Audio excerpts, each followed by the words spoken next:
The phone rang in the middle of surgery, cutting through the steady rhythm of monitors and the hum of the operating room.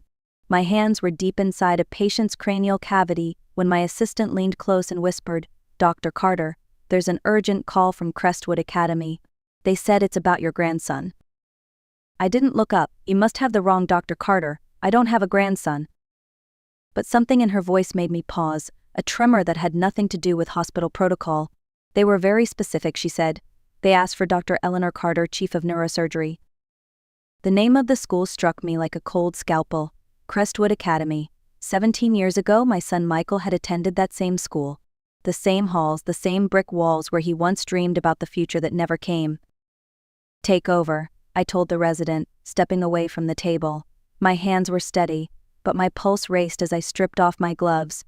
Within 30 minutes, I was in my car, driving through the gray drizzle toward Crestwood, every heartbeat echoing a question I couldn't silence. The campus looked unchanged. Red brick, manicured lawns, the flag flapping in the damp wind. A woman in her 50s met me at the door, Principal Nora Jennings. Her silver hair framed a calm, professional smile that failed to reach her eyes. "Dr. Carter, thank you for coming so quickly," she said, motioning toward her office. "There's been some confusion." "Confusion?" I repeated. "I don't have a grandson." She hesitated, then opened a side door. "Ethan, would you come in, please?" A boy stepped inside. He couldn't have been more than 13. His dark hair was unruly, his posture uncertain, but when his eyes met mine, my breath caught. Blue-gray eyes. Michael's eyes. My eyes. He looked at me for a long moment, studying me with unnerving calm. Then he said softly, "You look just like your picture." My throat went dry. "Who are you?" "Ethan Brooks," he said. "My mom's name is Rachel. Rachel Brooks." That name tore open something I had buried for almost 2 decades. Rachel Brooks, Michael's high school girlfriend.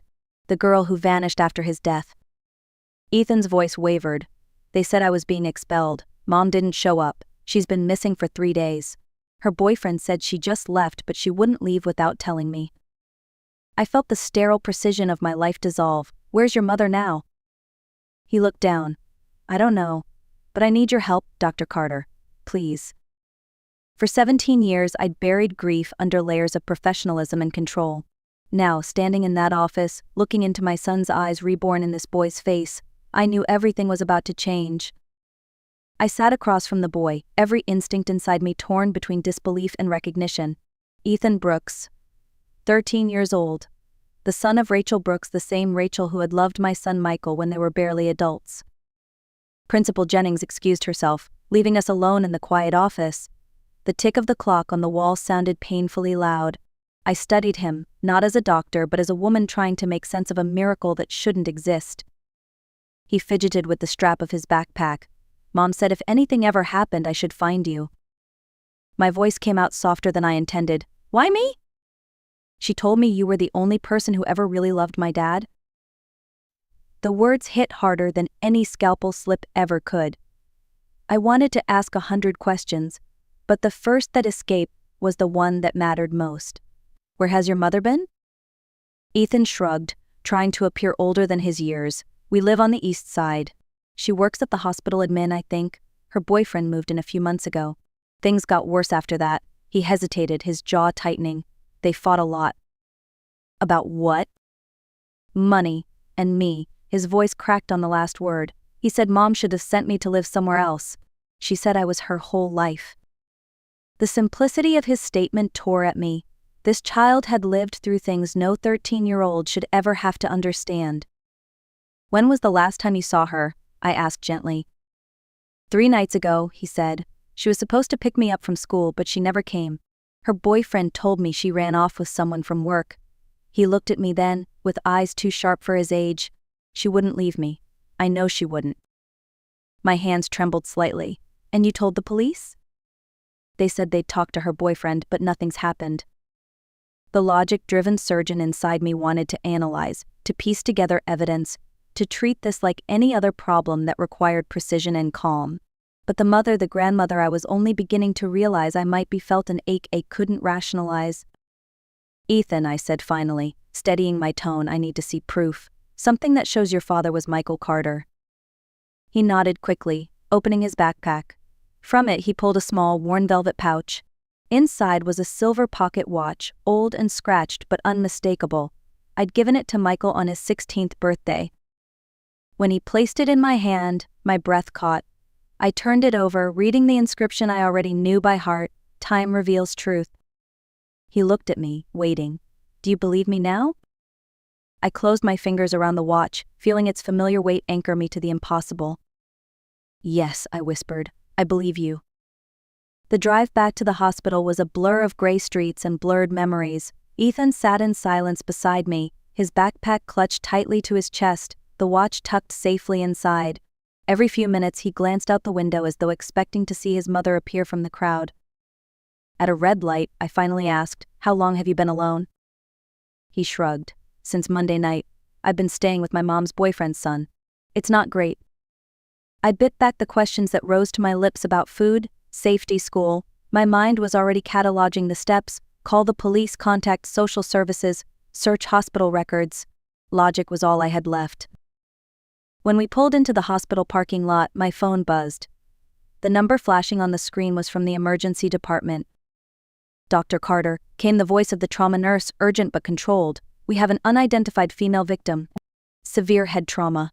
The Idaho in her purse says Rachel Brooks." My blood ran cold. "Is she alive?" "Barely. She's being prepped for neurosurgery." For a moment, the sterile parking lot tilted around me. "I'm on my way," I said, my voice barely above a whisper. Ethan noticed the change in my expression. "What is it? Did you find her?" I didn't answer right away. I couldn't. The clinical side of me, the surgeon who'd spent decades separating life from death by a few millimeters of tissue, knew what those words meant. Severe head trauma, prepped for neurosurgery. When we reached the emergency wing, the nurses recognized me immediately, clearing the way. I was no longer Dr. Carter, chief of neurosurgery. I was simply a woman running toward the operating theater, afraid of what she might find. Through the observation glass, I saw Rachel, pale, motionless, surrounded by machines and bright lights. A young resident was intubating her. The monitors screamed with uneven rhythm. "She's my patient," I said automatically. One of my colleagues stepped forward, placing a hand on my arm. "Eleanor, you can't operate. You know the rule about family." I swallowed hard. "Then put Dr. Levine on it, and I want full access to her case." "Behind me?" Ethan's voice trembled. "Is that her?" "Yes," I said, forcing the word out. He took one step closer to the glass, pressing his palm against it. "She's going to be okay, right?" I wanted to promise him she would. Instead, I did what doctors do when hope and honesty collide. I met his gaze and said, "She's in the best hands possible." But inside, I was praying something I hadn't done in years. Because if Rachel Brooks didn't make it, this boy, my grandson, would lose the only parent he'd ever known. Rachel's surgery lasted nearly 5 hours. I spent every minute of it pacing the hallway outside the operating room, a dozen scenarios circling in my mind. I'd performed hundreds of procedures like this one, but watching someone else do it on her was unbearable. When Dr. Levine finally emerged, his expression gave me the first flicker of hope. "She made it through," he said. "There's swelling, but we controlled the bleeding. We'll keep her sedated for now." Ethan exhaled shakily beside me, his hands, clenched in fists for hours, finally relaxed. "Can I see her?" "Briefly," Levine said. "Just for a minute." Inside the EQ, Rachel lay pale and still, her face bruised and swollen, a breathing tube in place. Machines clicked and hummed softly around her. Ethan moved to her bedside, reaching for her hand. "Mom," he whispered. "I found her. The doctor you told me about. She's here."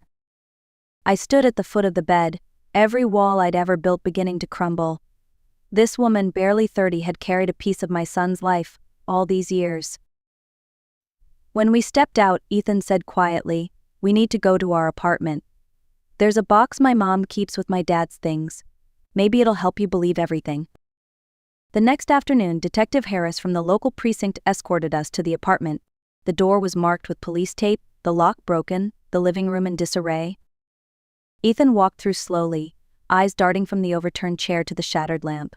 "He did this," he said under his breath. "Derek." He was angry. In the hallway closet, he found what he was looking for, a metal box, dented and dusty. He lifted it like something sacred. "This is it." The detective checked inside, nodded, and handed it back. You can take it. Back at my condo, Ethan placed the box on my dining table and opened it carefully. Inside were photos, folded letters, and small keepsakes, a movie ticket stub, a pressed flower, a worn-out guitar pick. Then, at the very bottom, an envelope with my name written on it. For Dr. Eleanor Carter, the handwriting read neat, deliberate, heartbreakingly familiar. I unfolded the letter.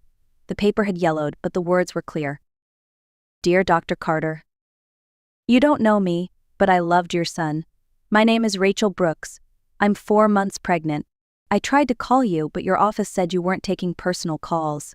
I understand if you can't forgive me, but I thought you should know. I stopped reading. The room spun. All those years I had believed Rachel had vanished out of guilt or shame, but she had tried, she had reached out, and my silence, the silence I'd built to protect myself from pain, had kept me from my own family. Ethan's voice broke through my thoughts. She said she tried to tell you. Tears burned my eyes. She did, and I never answered. In that moment, the past 17 years reshaped themselves around a single truth. She hadn't hidden him from me. I had hidden from her. 2 days later, Rachel began to stir. Her chart showed improvement, reduced swelling, stable vitals, increasing brain activity.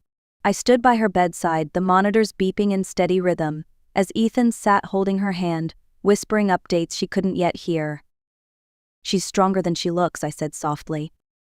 She's the strongest person I know, he replied without hesitation. His voice cracked, and he quickly looked away. When her eyelids fluttered for the first time, time itself seemed to slow. Ethan leaned forward. Mom, can you hear me? It's me, Ethan. Her lips moved, no sound at first, then a whisper, faint but certain. Ethan. He gasped, tears spilling down his cheeks. Yeah, Mom, I'm here, you're safe. I stepped closer, unable to speak as emotion clawed up my throat. Rachel's eyes opened wider, struggling to focus. When they landed on me, confusion flashed across her face. Then recognition. Dr. Carter? Her voice was hoarse, barely above a breath.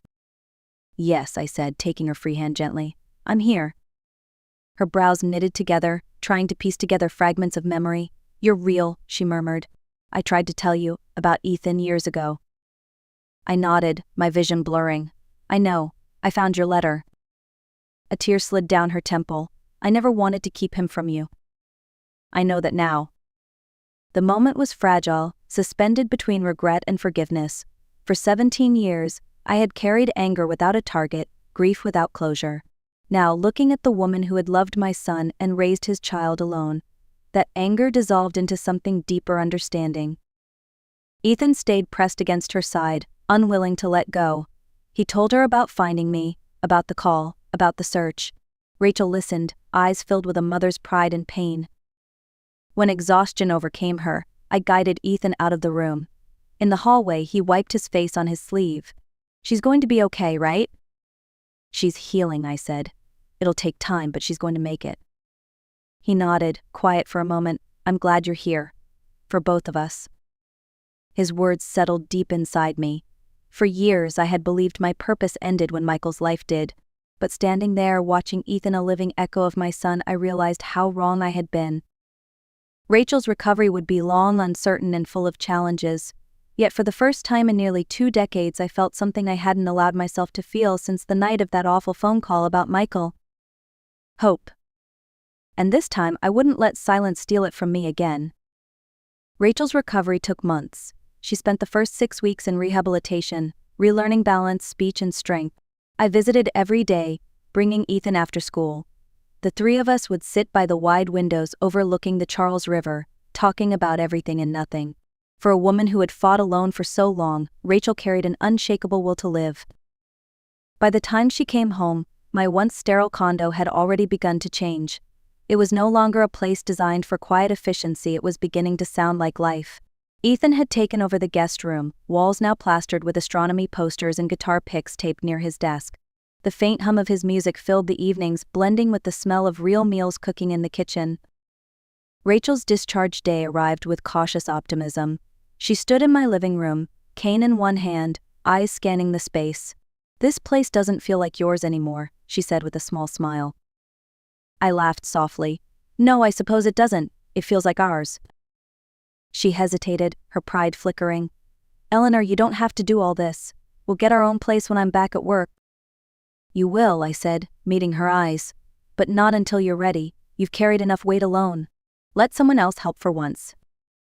That night, Ethan fell asleep on the couch, his head resting on a pillow, the old pocket watch clutched in his hand. I watched him sleep, remembering Michael at the same age, the restless energy, the bright eyes. "Time reveals truth," the inscription had said. I finally understood. Truth wasn't always about answers. Sometimes it was about rediscovery. In the weeks that followed, life found rhythm. Rachel started therapy part-time at a clinic that specialized in trauma recovery. Ethan returned to school, determined to catch up. I adjusted my hospital schedule, trading late surgeries for afternoons spent helping with homework or grocery shopping. My colleagues were stunned. I had been the surgeon who never left the OR. Now, I was simply a grandmother learning how to live again. There were awkward moments, of course there were, times when Rachel's independence clashed with my instinct to control, when Ethan tested boundaries I didn't yet understand. But each argument, each uneasy silence became part of the process of becoming a family. One evening after dinner, Ethan strummed his guitar softly, the melody drifting through the apartment. Rachel leaned against the doorway, smiling faintly.